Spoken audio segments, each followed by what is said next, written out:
Assalamualaikum warahmatullahi wabarakatuh.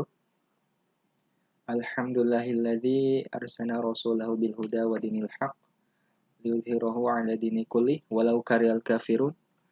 Asyhadu an la ilaha illallah wa asyhadu anna Muhammadan abduhu wa rasuluh.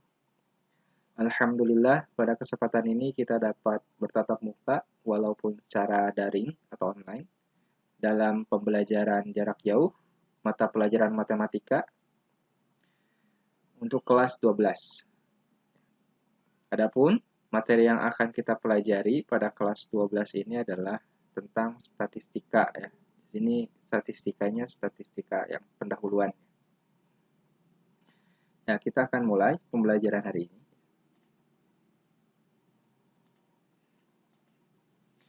Baik, karena ini adalah pertemuan awal kita di kelas 12, Bapak akan memperkenalkan diri. Nama Bapak Faisal Yusuf ya. Biasa dipanggil dengan Pak Faisal atau Pak Yusuf. Nah, untuk riwayat Bapak mengajar itu dari tahun 2010. Kemudian menjadi staf pengajar matematika di SMK Negeri 1 Cijulang sejak 2016. Dan untuk saat ini, alhamdulillah Bapak dipercaya untuk mengajar di kelas 10 TKJ, 10 AKL, 10 OTKP, 12 MM, 12 AKL, dan 12 OTKP ya. Nah, khusus untuk kelas 12 OTKP ini hanya pada masa daring saja, untuk pembelajaran daring saja. Adapun untuk nanti pembelajaran tatap muka luring atau di dalam kelas, nanti untuk kelas 12 OTKP akan diajar oleh Bapak Nanang. Seperti itu. Nah, Bapak adalah lulusan dari Institut Pendidikan Indonesia, jurusan Pendidikan Matematika, lulus tahun 2011. Adapun untuk hobi, Bapak yang pertama adalah mengajar. Untuk hobi, yaitu membaca dan menonton film. Nah, untuk kalian yang ingin mengetahui sosok Bapak, Bapak tampilkan sebagai berikut. Nah, ini adalah sosok dari Bapak ya. Jadi kalau kalian nanti bertemu Bapak di jalan ataupun di sekolah, nanti kalian bisa menyapa Bapak. Terima kasih. Nah, kita lanjutkan materinya. Yang pertama tentang statistika. Nah, statistika ini kita bagi menjadi 3 subbab ya. Yang pertama tentang penyajian data, kemudian ukuran pemusatan data tunggal dan kelompok, yang terakhir adalah ukuran penyebaran data. Nah, untuk materi yang akan kita pelajari di awal ini adalah tentang penyajian data yang ini ya. Nah, apa saja di dalamnya? Nah, di dalamnya adalah tentang tabel dan diagram. Kemudian nanti selanjutnya di pertemuan yang akan datang akan dibahas tentang ukuran pemusatan data tunggal dan data kelompok. Di dalamnya materinya mengenai rata-rata, modus, median, kuartil atas, kuartil bawah, dan desil. Kemudian ukuran penyebaran data ini mengenai rentang, diantaranya jangkauan, jangkauan antar kuartil, jangkauan atau simpangan rata-rata, dan varian. Nah, untuk materi-materi ini nanti akan dibuatkan modul. Nah, modulnya nanti kalian dapat terima dari wali kelas masing-masing. Ya. Jadi di sini hanya akan secara garis besarnya saja dalam video ini. Nah, untuk penyajian data, yang pertama tabel frekuensi, kita langsung masuk ke dalam contoh karena materinya nanti di dalam modul. Ya, contohnya berikut adalah data harian ulangan matematika dari 30 siswa kelas 12 ya. Jadi ada data hasil ulangan harian matematika ya. Nah, ini nilai-nilainya berupa data tunggal ya. 7, 8, 6, 8 dan seterusnya. Data dari 30 siswa. Kemudian dari data tersebut akan disusun atau susunlah ini, maaf typo ya, susunlah dalam bentuk tabel. Jadi dari data-data ini kita akan membentuk dalam tabel ya. Nah, bentuknya seperti ini. Ini adalah tabel frekuensi namanya ya. Cirinya yaitu disusun dalam bentuk turus ya. Seperti dalam pemilu maupun dalam pemilihan ketua OSIS, pemilihan ketua kelas dan sebagainya ya. Nah, disusun bilangan-bilangan yang ada pada data di sini ya. Nah, dari yang terkecil dulu berarti 5, 6, 7, 8 ya. Karena di sini datanya tidak ada angka 9 dan 10, maka yang tertera adalah 5, 6, 7, 8. Kemudian kita tentukan 5 ini ada berapa? Kita cari 5 itu ada 3. 1, 2, 3 ya. Maka di sini ditulis 1, 2, 3. Berarti banyaknya data atau frekuensi dari data tersebut ada 3. Kemudian angka 6 dicek. Ada berapa? 1, 2, 3, 4, 5, 6, 7, 8, 9, 10. Ada 10. Berarti 1, 2, 3, 4, 5, 6, 7, 8, 9, 10. Seperti itu. Dan seterusnya. Angka 7, angka 8 juga dicek ya. Nah, jumlah frekuensinya harus sama dengan 30. Berarti sama dengan jumlah data dari hasil ulangan matematika kelas 12 seperti itu ya. Nah, itu untuk tabel frekuensi gampang ya, karena materi-materi ini sudah pernah diajarkan ketika kalian di tingkat SMP ya. Jadi mengulang masa lalu ya, seperti itu. Jadi mengingat-ingat kembali masa lalu. Ya, kita lanjut. Yang kedua adalah diagram batang. Nah, contohnya seperti ini. Jumlah lulusan SMK suatu daerah pada tahun 2010 sampai tahun 2014 adalah sebagai berikut. Nah, ini dalam bentuk tabel ya, datanya. Kemudian ini tahun 2010 jumlah lulusannya 20, 2011 40, 2012 50, 2013 70, 2014 100. Data tersebut atau data ini akan dinyatakan ke dalam bentuk diagram batang. Nah, bagaimana bentuk diagram batangnya? Nah, seperti ini ya. Jadi dari data berbentuk tabel seperti ini dibuat menjadi sebuah diagram batang seperti ini ya. Di sini tertera tahun 2010, 2011, 2012, 2013, 2014. Nah, yang di pinggir ini adalah banyaknya lulusan atau jumlahnya. Ya. Nah, untuk menuliskan jumlah di sini atau data yang di pinggir ini, skalanya harus sama, harus tetap ya, harus diingat. Kalau ini skalanya berarti berapa? 0, 20, 40, 60, 80, 100, 100, 20. Berarti skalanya adalah 20. Bisa juga kalian membuat dengan skala 10 atau skalanya 50. Tapi untuk memudahkan di sini menggunakan skala 20. 2010 di sini 20. Nah, berarti jumlahnya pas di sini kan? Sejajar dengan angka 20. 2011 40. 2012 50. Nah, berarti panjang diagramnya ini adalah di antara 60 dan 40. Berarti pas tengah-tengah. Yang ini juga 70. Di tengah-tengah 60 dan 80. Kemudian 2014 100. Berarti sejajar dengan 100. Gitu ya.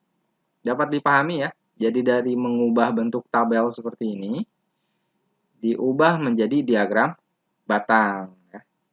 Dengan data-data seperti ini. Ini sudah dipelajari di SMP ya. Jadi Bapak rasa tidak akan terlalu kesulitan kalian dalam membuatnya. Kemudian ada lagi yang namanya diagram lingkaran. Nah, diagram lingkaran ini contohnya tabel berikut merupakan banyaknya siswa di Kecamatan Cijulang menurut tingkat sekolah pada tahun 2020. Ini hanya contoh saja ya. Bapak belum melakukan survei sebetulnya. Nah, ini Contoh saja, ada tingkat pendidikan yaitu SD, SMP, SMA, dan SMK ya, atau SMA sajalah. Kemudian banyaknya siswa SD, misalkan ada 175 siswa, SMP 600, SMA itu ada 225. Kemudian, disajikan data tersebut dalam bentuk diagram lingkaran dan tentukan besar persentasenya masing-masing. Nah, jadi diagram lingkaran itu dapat dapat disajikannya dalam bentuk persentase ataupun nanti dalam bentuk derajat ya, karena lingkaran itu kan berkaitan dengan derajat ya. Coba kita perhatikan bagaimana caranya. Nah, ini yang pertama, mencari persentasenya. Jumlah seluruh siswa adalah 1.000 orang. Dari mana ini 1.000 orang? Nah, kita tinggal jumlahkan. Banyaknya siswa 175 ditambah 600 ditambah 225. Itu jumlahnya 1.000 ya. Jadi jumlah seluruh siswa ada 1.000 orang. Seluruh siswa diklasifikasikan dalam 5 kategori. Ada SD, ada SMP, ada SMA ya. 3 mungkinnya ini tipe 3 kategori. Kemudian untuk menentukan besar persentase masing-masing adalah banyaknya siswa tiap tingkatan ya. Nah, berarti ini SD. Berarti banyak siswanya 175 dibagi jumlah seluruh siswa yaitu 1.000 orang. Berarti 175 dibagi 1.000 dikali 100%. Untuk SMP juga sama, 600 dibagi 1.000 kali 100%. Siswa SMA 225 dibagi 1.000 dikali 100%. Hasilnya adalah 17,5, 60%, dan 22,5%.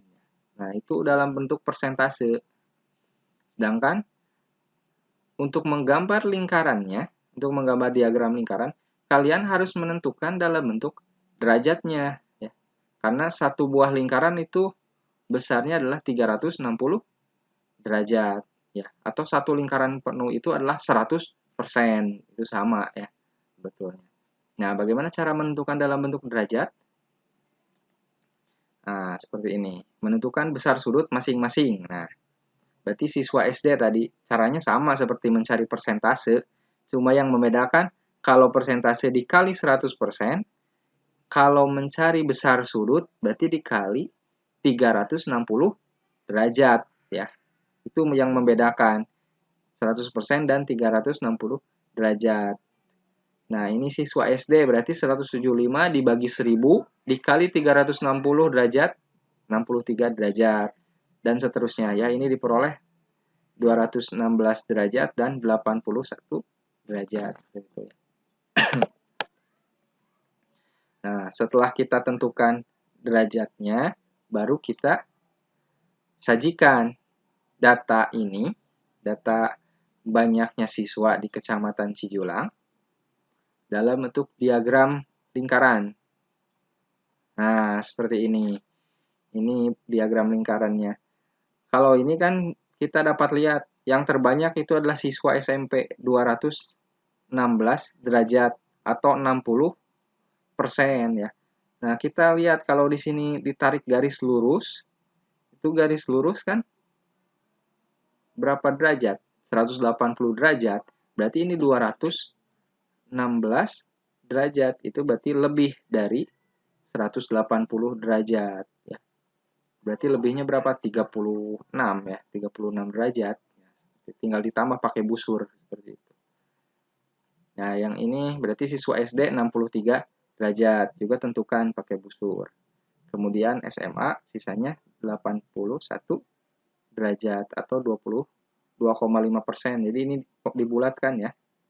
Yang ini 17%, yang ini 23%. Jadi mungkin ini dari aplikasinya ya, jadi dibulatkan. Yang ini berarti jadi 17%, yang ini jadi 23%. Jadi sama saja sebetulnya. Ya, kita lanjutkan materinya. Nah, ini materi yang terakhir. Materi yang terakhir yaitu tentang diagram garis. Nah, contohnya misalkan di sini.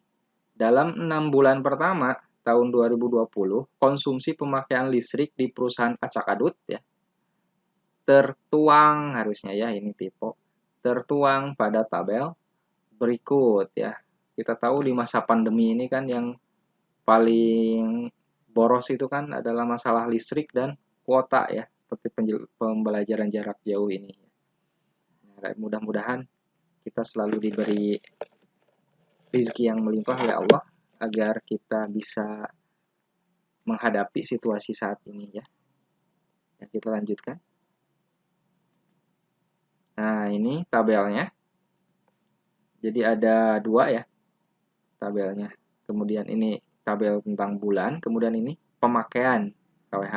Berarti Januari pemakaiannya 148, kemudian Februari 192, Maret 136, April 170, Mei 180, Juni 184. Nah, ini adalah data yang diperoleh dari sebuah pemakaian listrik selama 6 bulan dari perusahaan acak adut ya. Nah, sajikan data di atas, data ini ya, dalam bentuk diagram garis. Nah, datanya seperti apa misalnya? Berarti diagram garis berarti berbentuk garis ya.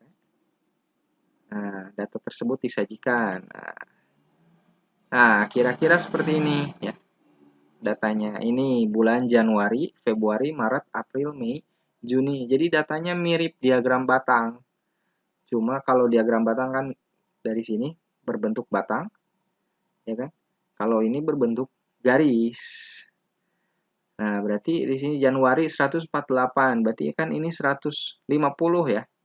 Nah, berarti lebih diturunkan sedikit. Nah, jadi 148. Yang ini 192. Ini 200. Nah, berarti hampir 200 di sini letaknya seperti itu. Ini 70 kira-kira di sini.